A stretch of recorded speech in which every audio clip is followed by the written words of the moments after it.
Welcome everybody to the latest installment of NCFS Unbound.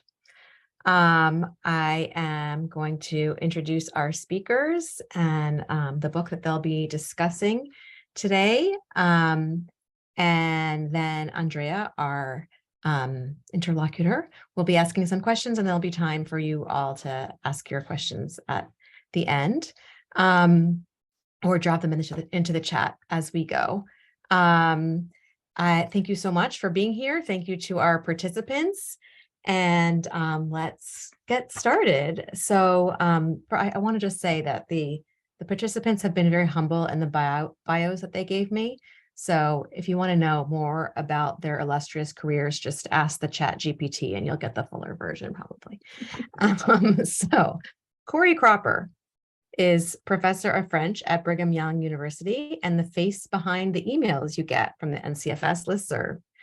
In addition to this book, he recently authored Velocipedamania, A Cultural History of the Velocipede with Seth Whitten, and he's done a lot more fancy things too, so as you all know probably. Heather Belnap is Associate Professor of Art History and Coordinator of European Studies at Brigham Young University, a specialist in women, art, and fashion in post-revolutionary France. She has authored a number of articles and chapters on these subjects and co-edited 2 volumes, Interior Portraiture and Masculine Identity in France, 1789 to 1914, and Women, Femininity, and Public Space in European Visual Culture, 1789 to 1914. And Daryl Lee is professor of French and chair of the Department of French and Italian at Brigham Young University. He is the author of numerous articles on late 19th century France with an emphasis on urban representations in literature and media, including The Image of Paris in Ruins in the wake of the Paris Commune of 1871. His study of 19th century poetry also shaped his work on aesthetics in the post-war crime film, in the heist film, Stealing with Style, from Wallflower, Columbia, 2014. And this is their beautiful book, which I invite you to purchase from University of Illinois Press. We'll put a discount code in the chat momentarily. I should say this episode of NCFS Unbound will eventually be available on H France Salon, along with all the other installments that are up there. So feel free to check that out and go ahead and register for the next 2 upcoming ones, which I don't have the titles in front of me, but you can find them all on the website. Michael Rosenfeld and Company, another co-authored book in conversation with Brian Martin, and Sharon Larson will be presenting her book on Gingerla Baudelaire later on this spring. So lots to look forward to. And these 3 wonderful co-authors, will be in dialogue with Andrea Goulet, who is professor of French and Francophone Studies at the University of Pennsylvania. She's the author of Optique, The Science of the Eye and the Birth of Modern French Fiction, 2006, and Legacies of the Rue Morgue, Space and Science in French Crime Fiction from 2016. And she's currently working on a book project on 19th century French representations of Quakers. This is her words, not mine. Plans to steal many good ideas from Corry, Daryl, and Heather. So I'll let Andrea take over the conversation now. Please feel free to drop in questions at any point along the way. Let's go. Thank you. So welcome and congratulations to the 3 of you on this really exceptional book. We are going to start with a presentation by our 3 authors, and then we'll move into a few questions. I will ask some questions, and then everyone who is listening should feel free to drop questions into the chat as well, and I'll try to fold them in, especially in the second part of today's hour that we have together. So instead of starting myself, I will invite Heather and Corry and Daryl to share your screen and tell us a little bit about Marianne Meets the Mormons. Thanks, Andrea, and thanks, Rachel. Thanks, everybody, for being here today. We're excited to talk for a few minutes about our book that we spent many years working on together, and are thrilled that it's finally seen the light of day. I'm going to start by just saying a few words about the title. We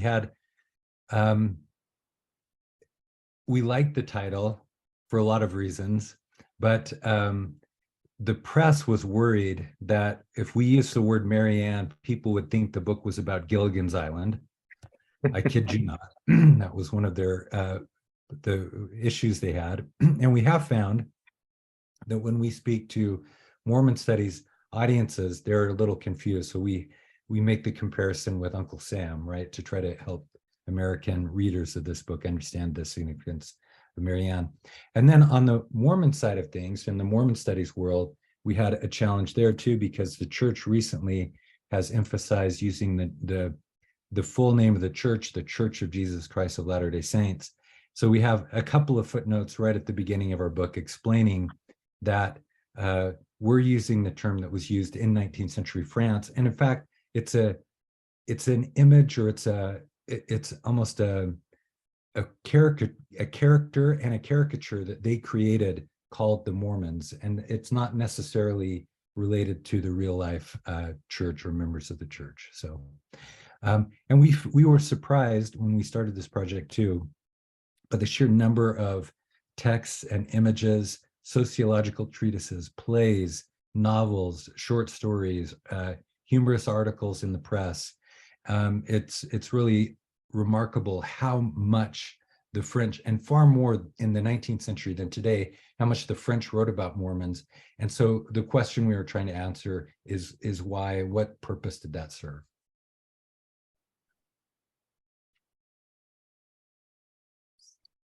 Hey, so one of the issues that we have, or realities that we have, is that we're addressing two audiences. So a tale of two audiences. The first being that of Mormon studies. And so there has been a turn in Mormon studies towards trying to think more globally outside of the Intermountain West and the United States. And much of the scholarship there has focused on the LDS Church and their missionary efforts in other countries. And so it's been very historical rather than representational. And so we are part of that movement of doing global Mormonism, but wanted to show how this American religion was perceived and refracted in another national context. And so we began this project thinking, wondering, okay, well, what did the French have to say about the Mormons? And we became very pleasantly surprised that there was much to say. Yeah, and when we see, what we see is a kind of dramatic shift in meaning of Mormonism when it comes into France.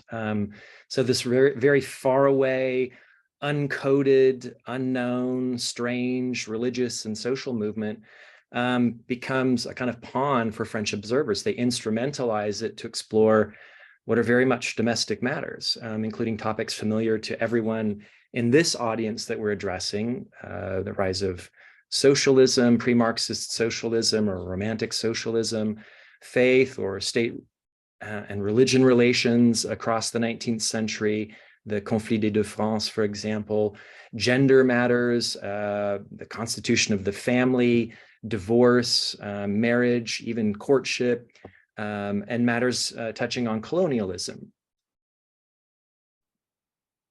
So we start the book with this image of Victor Hugo, who is being offered a platter of two miniature Mormon women, to which the famed author demurs and refuses.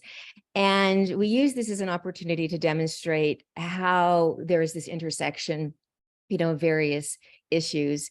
So in terms of Mormon studies, there were reports in the 19th century that one of the primary techniques for conversion was through mesmerism. And so young women especially needed to be kept away from those Mormon missionaries. The practice of polygamy, of course, the most notorious of the 19th century practices of Mormonism, and that garnered a lot of attention stateside as well as abroad. And then also just the question of the role of women, because there are a lot of discussions around women in the LDS community. On the one hand, you have polygamy, in which women are very much not equals with their husbands.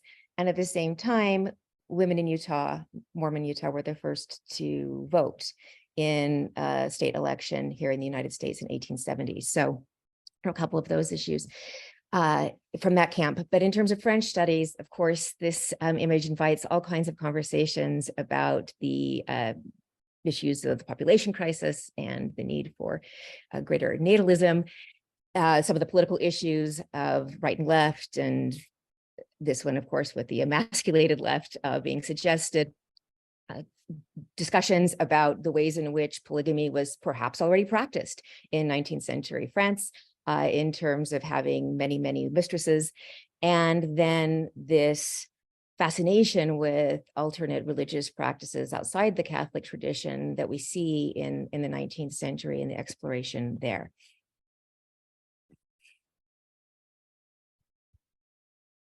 So to try to talk to both of these publics, we put together at the very beginning of the book, we've got a long, I don't know, what is it, 4 or 5 pages long, a chronology of publications and events, so that people who are from the French study side can see what was going on with LDS history, church history, what was happening in Utah.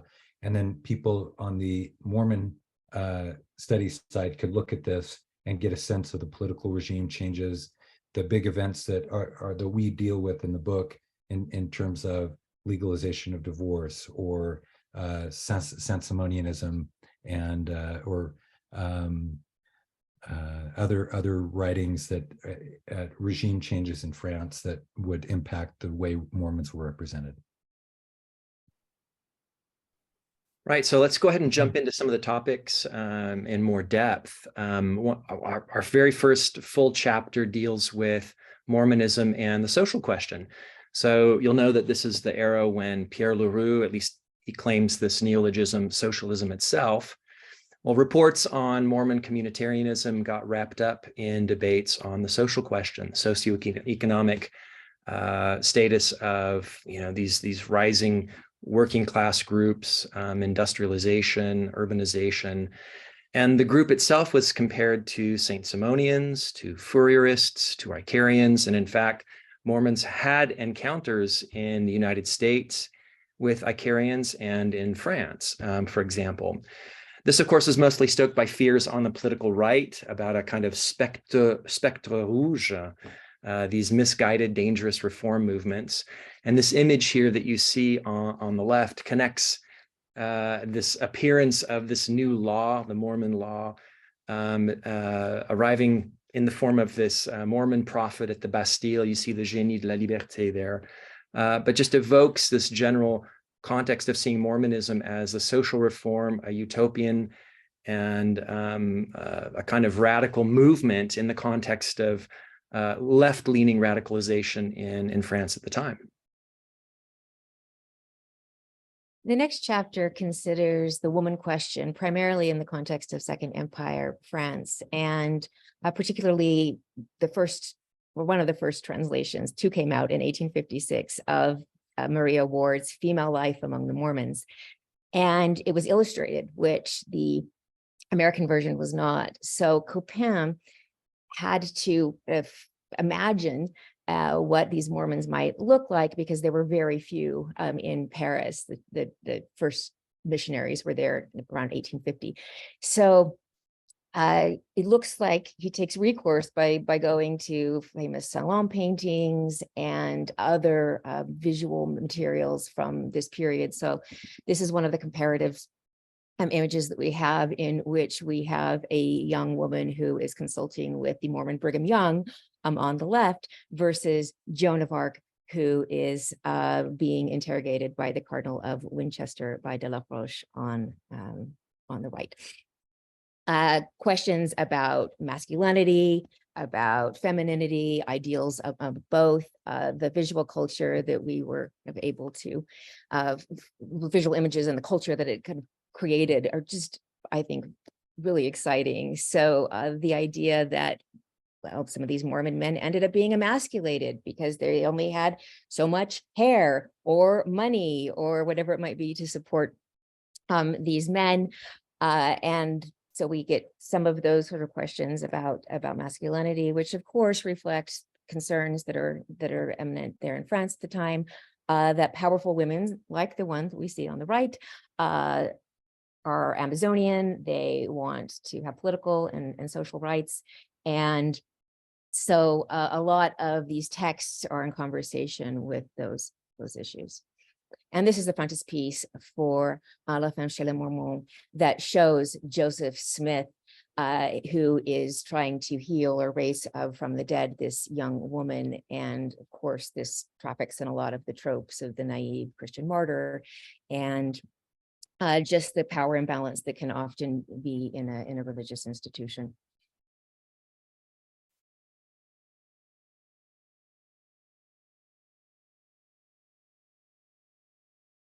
One of the things we also look at in the book are alternate religious practices, and Mormonism was grouped in with those, and authors use Mormonism to really look at some of the other practices that were replacing Catholicism in France, like spiritualism, spiritism, mesmerism, the Masonic orders, and so on, the occult. This is from the original Around the World in 80 Days on the left, and Neuville depicts here a Mormon elder who's preaching to Passepartout in a train that's heading to Utah, to Ogden. And then on the right, you have a kind of quintessential image from Europe of someone practicing magnetism or mesmerism. And we just point out some of the similarities, how Mormonism became the sort of malleable religion that stood in for a lot of other practices throughout the 19th century, particularly the middle part of the 19th century.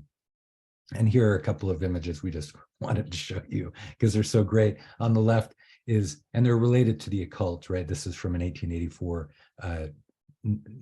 novel by Jules Gros, but you have Joseph Smith, who's receiving revelation with the help of an opium pipe that hasn't made its way into any missionary tracts for the LDS Church yet, but we're working on that.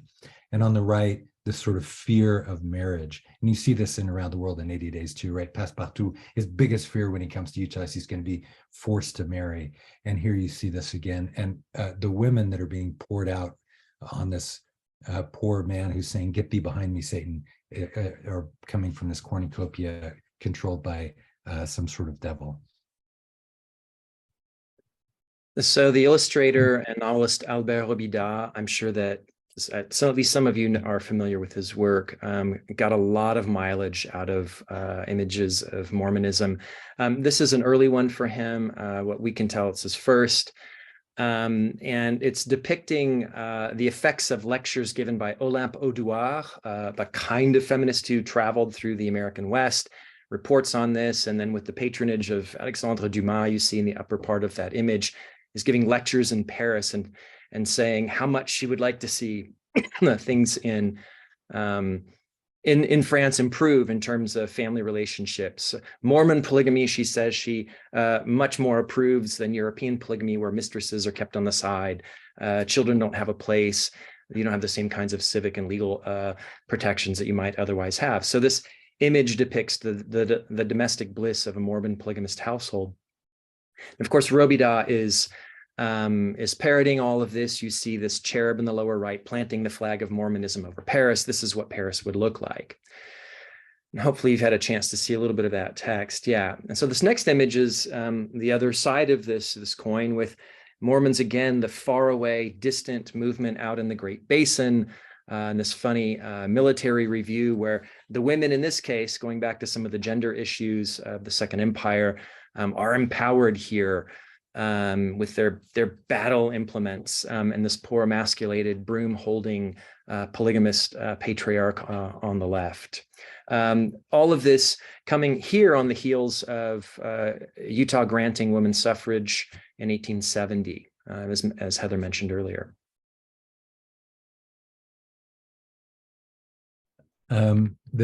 The divorce issue was really key too, and representations of Mormons, particularly on the stage. This is from an 1890 play called Les Douze Femmes de Japhet. a French character goes to Salt Lake, and in order to become the canned food magnate of Salt Lake, has to marry the former canned food magnate's wife, and then he adds 11 more. He comes back to Paris, and the wives decide to follow him. He's just coming back for a break, but they assume he's coming to sow his wild oats. And when in Paris, though, when he has 12 wives, he's confronted with legal issues and ends up divorcing them all. An earlier theater versions also of Mormons feature polygamy as well, but the quandary is that they can't divorce. And so there's this transition. If you look at the arc of the way these LDS or Mormon characters are represented, is the problems of not being able to divorce in the 1870s to being able to, and what the consequences of that are in the 1890s. And here's just an image that we like. On the left is the lead from Les 12 Femmes de Japhet. And we know from descriptions in the press that she was wearing pink. And then on the right, you have this well-known painting by Tissot, L'Ambitieuse, or the political woman. And just to show that the representations of Mormons, again, in a really kind of obvious way, they're much more Parisian than they are American or pioneer Utah frontier people.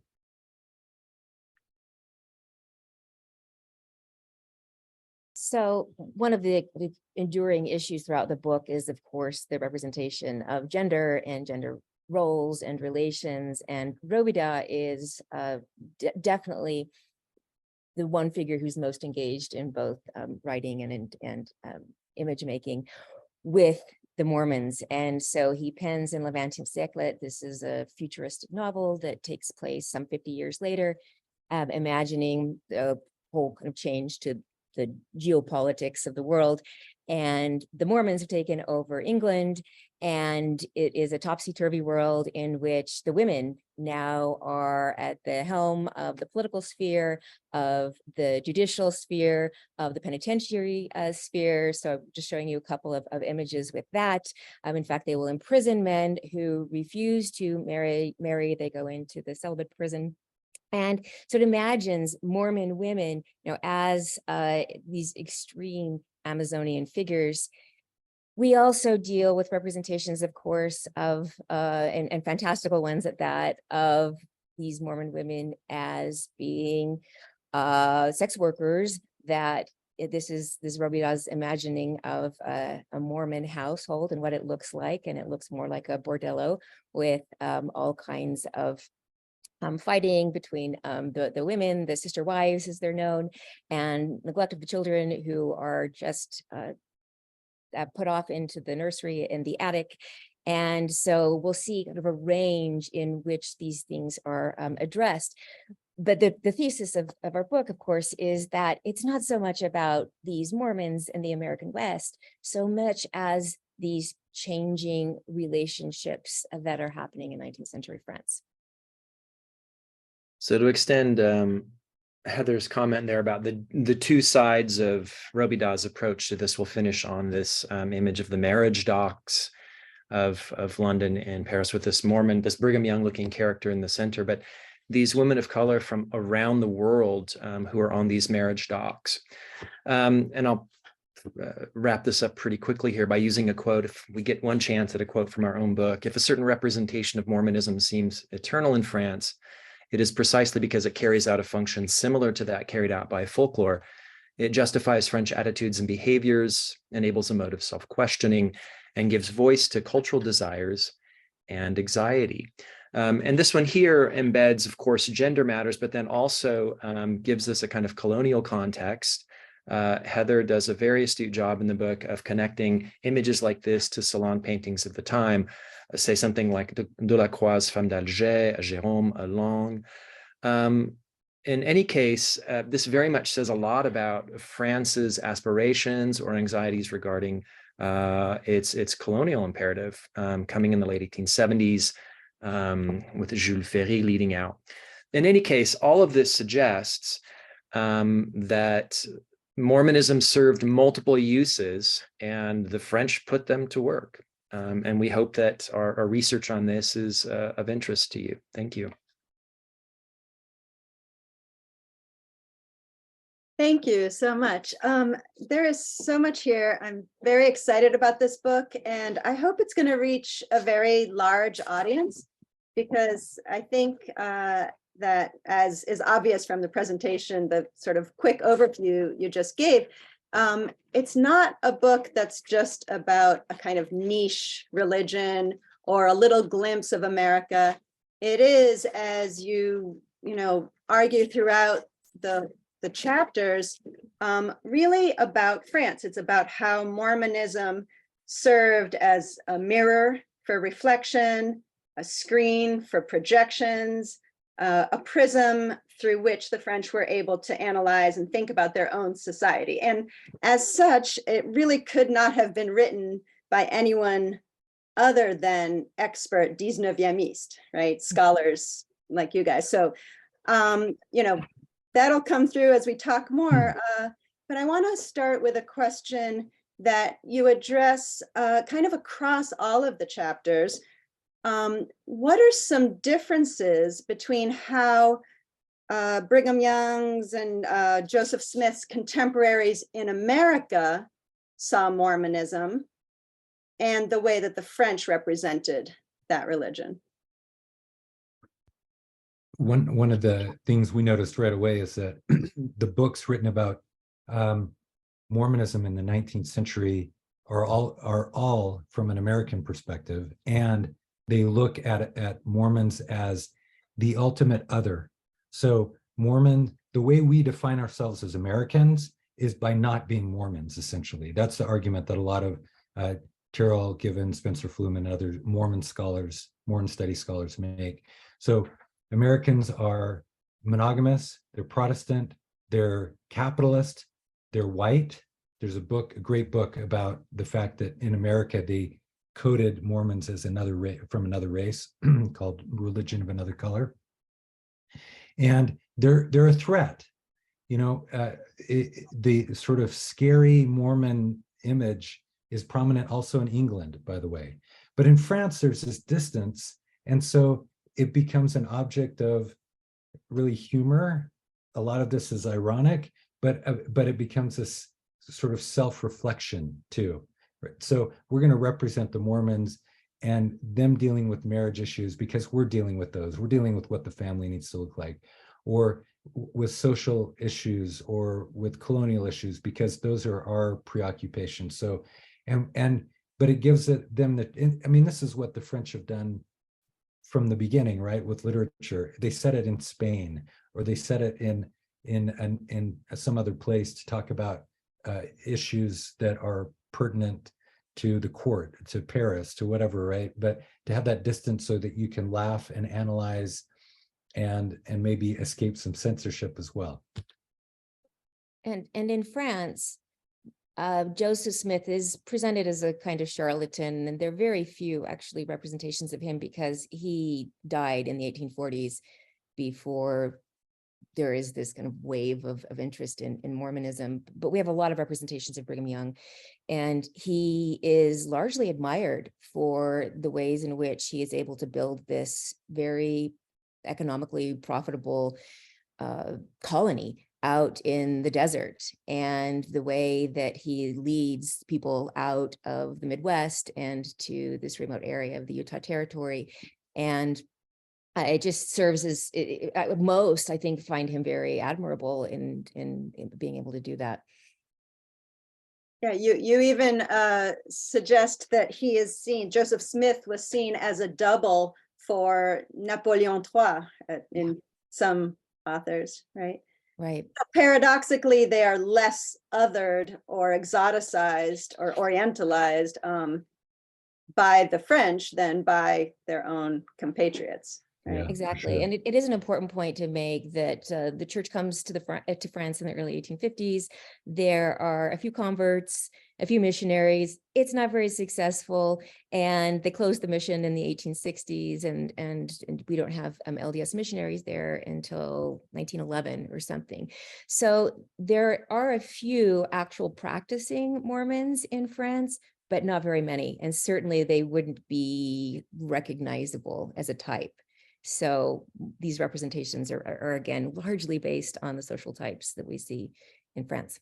Right. So the social types and also the movements in France, as you said, you showed the first part of your bibliography. I mean, sorry, your chronology, which is very useful. And the first entry is 1825.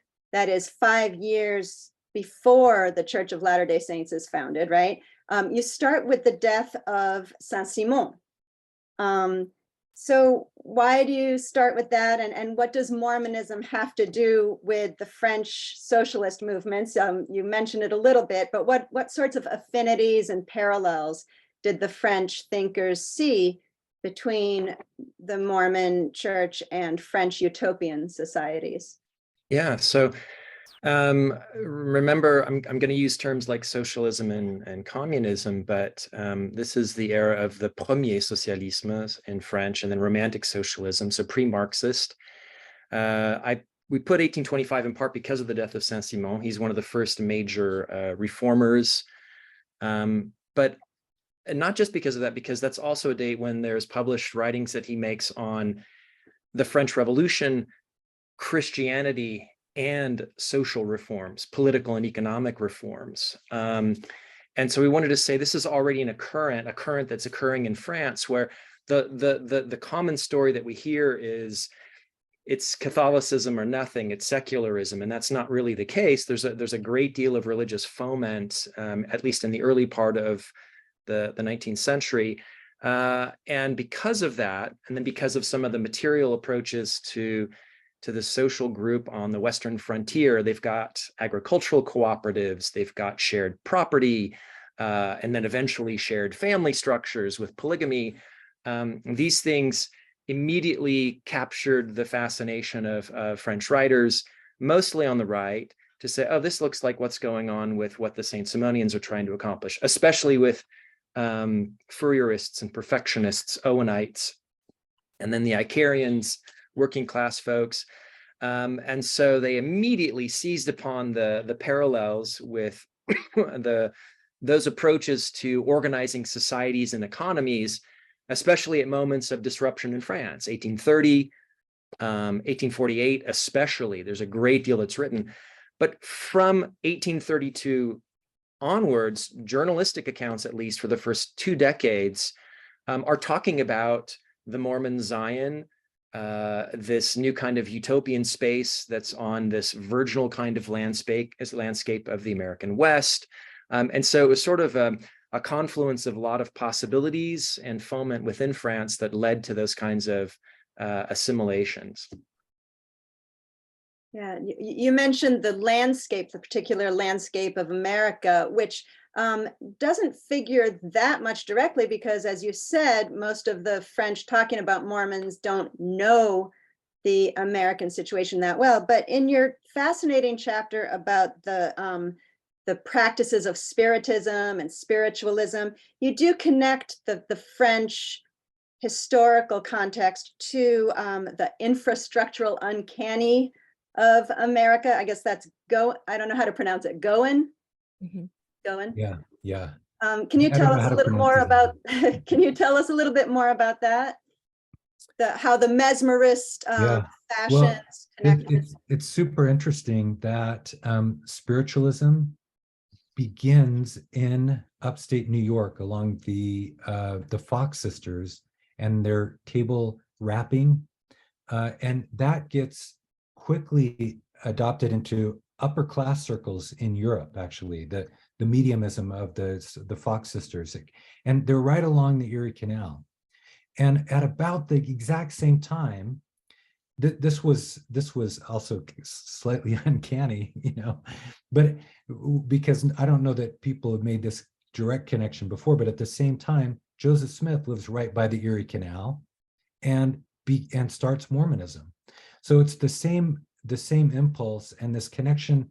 The Erie Canal brings all kinds of economic, social upheaval in its wake, and people are looking for a kind of stability, a spiritual stability, and so they turn to these alternate religious practices, right? And so that connection between spiritualism that's there at the beginning is brought back again in French fiction, in French art in the 18th. So we're the Fox sisters and Joseph Smith, we're talking the 1820s. So, but by the 1850s, you've got mediumism and spiritualism is really popular in France, and Mormons are brought back in. I don't know that the authors and artists writing know that connection, the Erie Canal connection at all. But the two are paired and in some really interesting ways. And by the way, the longest, I'm convinced probably the longest thing ever written on Mormons is a French novel from the late 1850s called Les Mormons by Paul Duplessis. And the main character in that is a Mormon medium named Hiram Harris, and who brings the dead back. And it's really a fascinating, long but fascinating novel. It really is fascinating and fun, your chapter too. So you're talking about alternate religious practices, and then of course there's this fascination for the alternate forms of marriage represented by polygamy. One of the most surprising discoveries, I think, for especially non-Mormon readers of your book is the fact that polygamy was invoked by feminist thinkers in France, like the journalist Olympe Audouard, whom you mentioned. So can you explain a little more about how polygamy could be presented not as a subordination of women, but as actually emancipatory? Sure. Audouard makes the argument that there's this form of polygamy that is practiced in France where a man has several mistresses, but he has no legal or moral, I guess, obligation to care for them.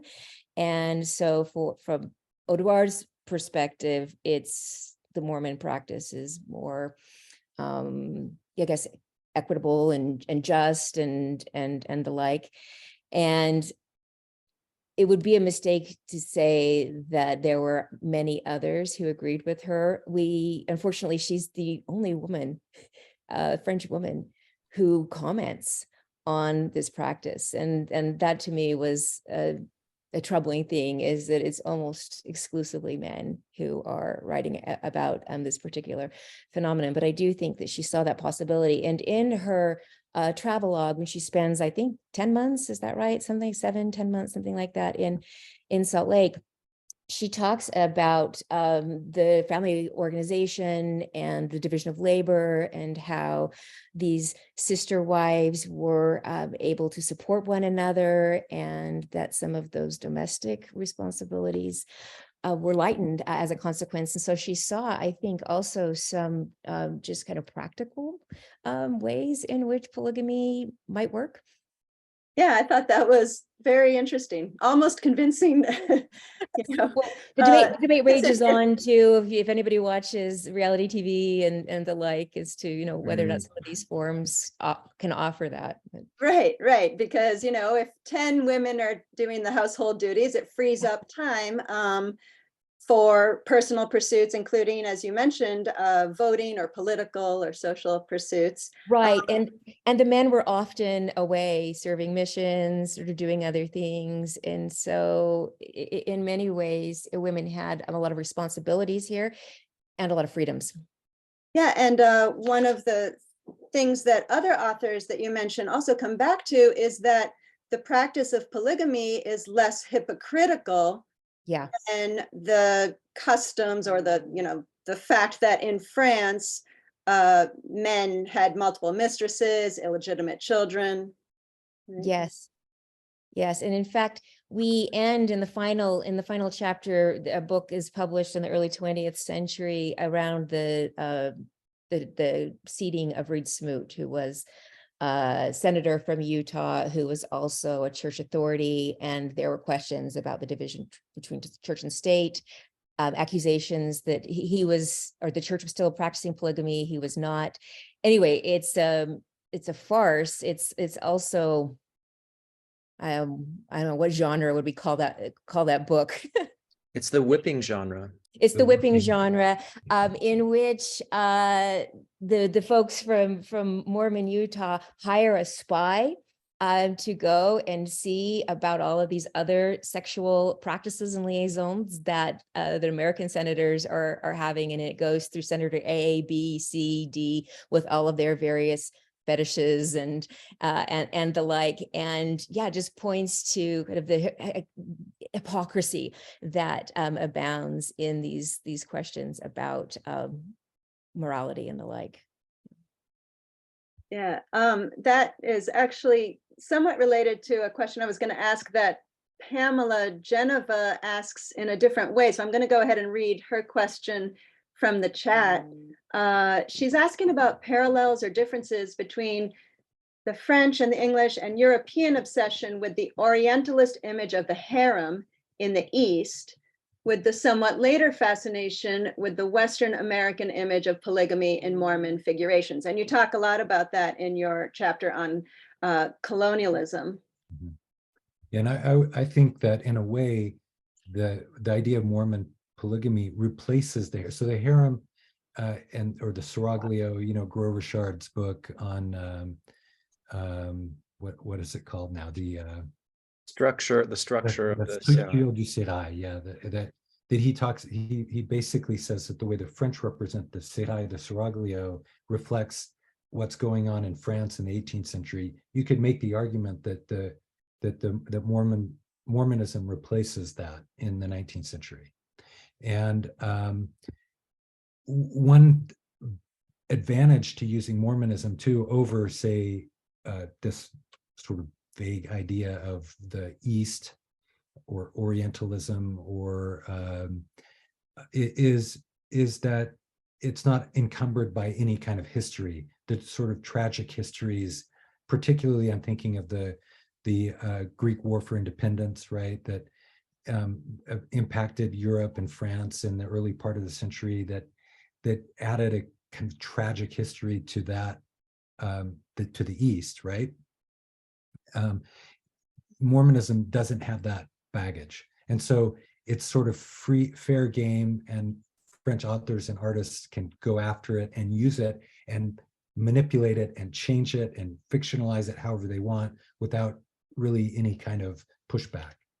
Yeah, and that was one of the things you talk about, is that even though there were some moments of conflation between the Mormons and the Jews on the one hand, or the Mormons and the Muslims on the other, there was a kind of more lighthearted tone because of the lack of that tragic history or the stakes at home. Right.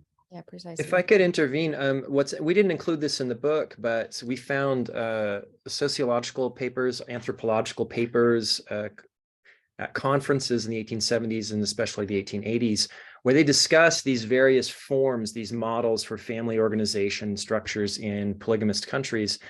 And it is kind of a strange spectrum that they try to establish in this classifications east towards west and where Mormons fit along that. But you can see in the creation, even at the origin of some of these disciplines like anthropology, needing these differences in order to establish their types and even models for analyzing other or new kinds of societies. Yeah. Colin has a question, Colin Foss, that kind of brings us back to the other side of the double gaze of this encounter. He's asking, do you have a sense of how Mormons in the 19th and 20th centuries received the European or French interpretation of Mormonism? It didn't seem to register at all in the US. Like, we found very little indication. There were a few converts from France and Switzerland here, but we have nothing in their records to indicate that they were reading about themselves in the French press. One of the more curious cases I would add to what Heather's saying is an early French convert, Louis Bertrand, who had been an editor, a journalist. He had traveled the world, he'd learned English. He is an editor with Le Populaire, which was Etienne Cabet's very widely distributed newspaper for the working class. And he was dispatched to talk with Mormon emissaries when they first arrived, 1849, 1850 or thereabouts, does a series of articles on them in Le Populaire, trying to draw parallels and connections And then he eventually decides to convert and is fired for this. He writes a book later on. He becomes the president of the French mission for the few years that Heather pointed out, where this mission existed, based in Paris, and writes a book called his memoirs that were pretty well covered in the press with reviews. He presents kind of a threshold figure, right? Because he's a French background. He fought on the barricades. He's on the left, but he's also interested in this new movement. It's more utopianist, but he still wants to go with this new Christian movement that's based in the West. And his views are pretty much apologetics for Mormonism, but he's one of those few who's able to speak from both positions. And he gets caught up in some interesting things in his text. It wasn't the primary purpose of our book to deal with a Mormon voice, but his is an interesting case, Colin. Maybe we could talk about it separately if you're that interested. But he's pretty convinced that the French are all going to hell. Right, I think that's the right, for But- sure. And we do have a colleague who, in a French colleague, who is writing about him. He's got a book coming out on a sort of a more conventional Mormon studies study, of the church Right. in France, and name's Christian Ovrard. He's got a book coming out on that topic soon. And Bertrand would have been appalled that Audouard was defending the women on the grounds that she was, because Bertrand was a virulent anti-feminist. Yes. So yeah, so you get a little bit of that commentary in his memoir and in his writings, but he's really an exception to the rule. Well, before we run out of time, I want to ask a question about your writing process, because this is something that, probably impresses a lot of people beyond me. How do three people collaborate to write such a successfully coherent book? Did you delegate sections? Did you translate things together? Did you fight? Did you use a Google Doc? Maybe Andrea, I should ask you if it reads like a single voice. It actually does. I once collaborated on something, and with one colleague, and our readers had fun saying, "Oh, Andrea wrote this paragraph, but Rob wrote that paragraph." I did not feel that there was a kind of change in tone or style or in argument. The visual, I mean, I imagine that Heather did more of the visual, and the two of you did more of the literary or sociopolitical, but really it sounded like all three of you combined efforts, and it came through very coherent. Yeah, and I actually think, I would say that yes, we all had strengths, but Daryl has also written about women and the gender question in Robida, and so he would combine some of those things that I was reading the novels as well and bringing in commentary. So we didn't do much of the divide and conquer. Maybe we did in the very early stages, to sort of draft this with all of this material that we've amassed. And yes, it was in a Google folder. And then at some point we transferred some things over to our university's box, and we couldn't quite, in the end, I don't know. There were some problems with doing that. But anyway, we would add to and write over. And then during the pandemic, we spent hundreds of hours in this format on Zoom, rewriting, working over, doing this. So it was unlike anything I've ever done before. Yeah, we've all written our own books before. I worked as much on this one as I did on that solo author book. So this is 3 books in one, basically. Like we wrote everything collaboratively all the way through, and we revised each other. There was not a lot. I think one thing that helped is I didn't say, "Oh, I want this has to stay this way." Yeah. Heather and Daryl would just edit my sentences and paragraphs, and we did that all the way through. So Yeah. I think Sometimes it felt maybe tedious as we would debate a verb for 10 minutes or something. Is that the right verb? Is that but in the end, I think that refinement process was valuable. Well, the result is anything but tedious. And it's really just an impressively rich treasure trove of archival discoveries. So maybe I have one final question, which is, there were all these illustrations, popular periodical press clippings, very little known text, fictional and non-fictional. Do you think each of you could pick your favorite find, sort of a surprising discovery or something that you found particularly thought-provoking? I'll speak up first. Those moti images, the two of the kind of hashish induced revelation moment for Joseph Smith, and then the cornucopia, that's pure gold. And it's in part, you have to understand from a Mormon studies view, none of these images are known. Yeah. None of them, maybe one or two Robidas, but for the rest, absolutely original kinds of moments of excavation and rediscovery. And those were really quite powerful for all the things that they drew together. And that was just in an illustrated novel, a travel narrative. For me, the plays, the operettas, finding the music for those two. But I went to the National Archives, and Heather actually helped me find the box that Japheth's 12 Wives, Les 12 Femmes de Japhet, that was, oh, no, it was Les Mormons à Paris, sorry. It was an earlier one, 1874, Les Mormons à Paris. We read a review of it, we knew it existed, and we found, so if you go to the National Archives, they give you these big boxes, and you're just sort of going through them. There was another play about Mormons, and that same one just happened to be there, called Berthelier chez les Mormons, and it's a fabulous one-act operetta that has, it's really perfect. It's just a great little play. So coming across that, just happening across it was one of those archival moments. I don't know if we'll have many of those more in the digital era, going forward, but that was, for me, the kind of great eureka moment.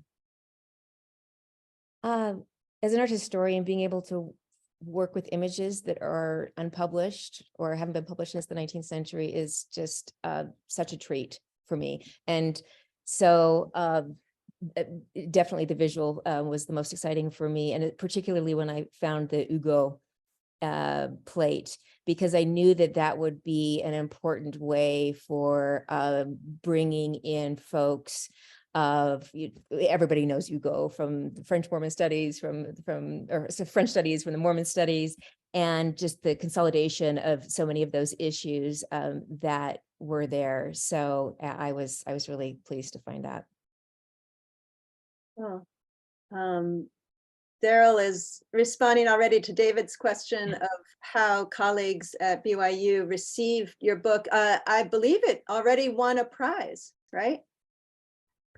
No, that was No, that's forthcoming. That's forthcoming. we don't know. I'm prognosticating mystically. I love it. But already, thank you. I guess we should sort of clap and open it up, right, Rachel? Yeah, thank you guys so much. I wanted to just say the book is beautiful, and there are color images inside as well. So there's just so much packed in here. It's really, really fascinating. Congratulations, you guys. I look forward to the forthcoming prizes, hearing about them. We would be remiss if we didn't thank NCFS, because we vetted a lot of these ideas in the last 10 years at conferences. We're really grateful for this community. I thank you. Yeah, I second that. Amen.